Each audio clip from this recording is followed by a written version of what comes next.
इस particular lecture में हम 5 रिट्स को जानने की और इसको रटना कैसे है, इसको याद कैसे रखना है, इसकी कोशिश करेंगे।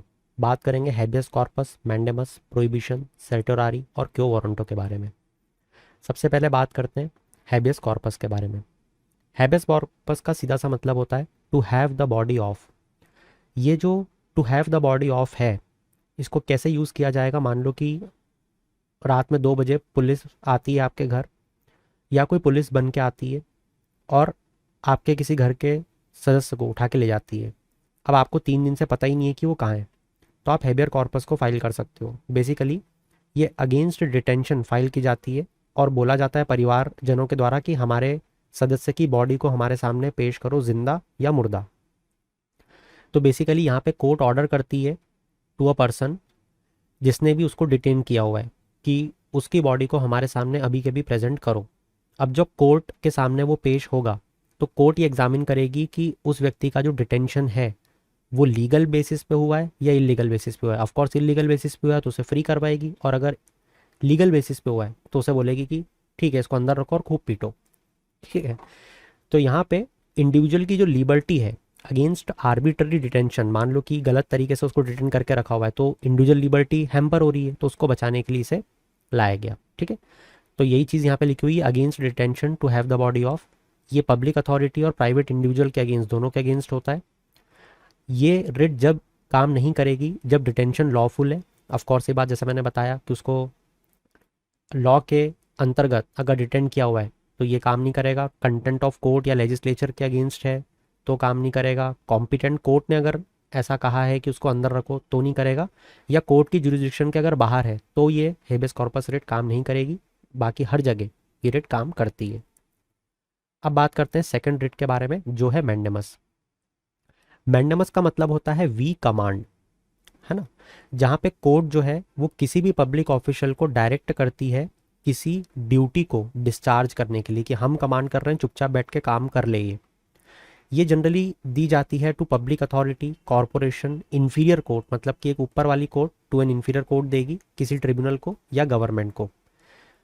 तो आपको क्या समझ में आया कि ये कमांड इशू की जाती है कोर्ट के द्वारा इन लोगों को उनकी ऑफिशियल ड्यूटीज़ परफॉर्म करने के लिए, अगर वो फेल हो जाते हैं उनकी ड्यूटीज़ परफॉर्म करने में किसी भी कारण से तो।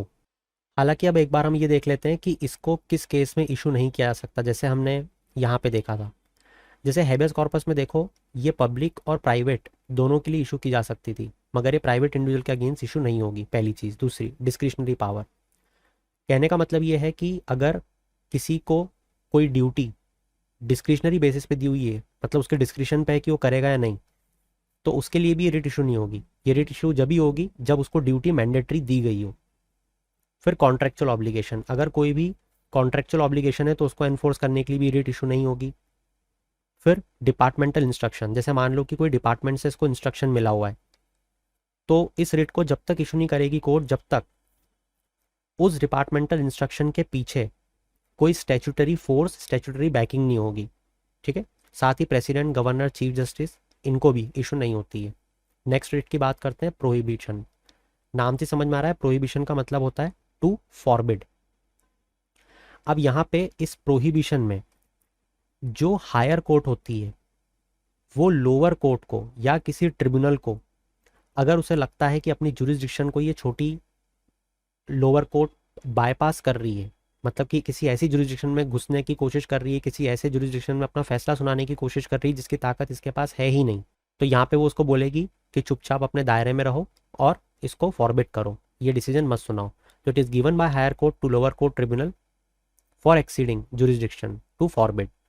ध्यान से देखो, जैसे हमने अभी मैंडेमस के बारे में पढ़ा था, इस मैंडेमस में कुछ चीज़ करने की बात चल रही थी। यहाँ पे कोर्ट डायरेक्ट कर रही थी कि बेटा चुपचाप अपना काम कर, और यहाँ पे उस काम को करने के लिए रोक रही है। ठीक है। तो ये बेसिकली प्रिवेंटिव इन नेचर होता है। ऑफकोर्स काम करने के बाद थोड़ी रोकेगी कि डिसीजन सुना दिया, ये प्रिवेंटिव इन नेचर है ना। तो it is given only when proceeding is going on. Also it is only against judicial and quasi judicial authorities, not available against administrative, legislative and private body और individual. ये आपको ध्यान रखना है। चलिए बात करते हैं नेक्स्ट रेट के बारे में, जो कि है सेट्योरारी, date is to be certified और टू बी इन्फॉर्म। इसका क्या मतलब है ये भी एक हायर कोर्ट के द्वारा लोअर कोर्ट या किसी ट्रिब्यूनल को इशू की जाती है। अब यहाँ पे सबसे बड़ा डिफरेंस देखो ये है कि सर्ट्योरारी में अगर किसी कोर्ट ने, लोअर कोर्ट ने डिसीजन सुना दिया है तो उसके बाद भी उस डिसीजन को स्क्वैश कर सकती है हायर कोर्ट। मगर यहाँ पे प्रोहिबिशन में सिर्फ प्रिवेंटिव नेचर का ही ये था, जहाँ पे ऑनगोइंग प्रोसेस में ही हायर कोर्ट लोअर कोर्ट को एक डायरेक्शन देती है। समझ रहे हो? तो आपको क्या समझ में आया? आपको ये समझ में आया कि ये जो सर्ट्योरारी रिट है ये प्रिवेंटिव भी है और क्यूरेटिव भी है। मतलब अगर प्रोसीडिंग चल रही हैं, अभी तक मान लो इसने डिसीजन नहीं सुनाया तो अपने पास केस ले लेगी, और अगर इसने डिसीजन सुना दिया तो उसको स्क्वैश कर देगी।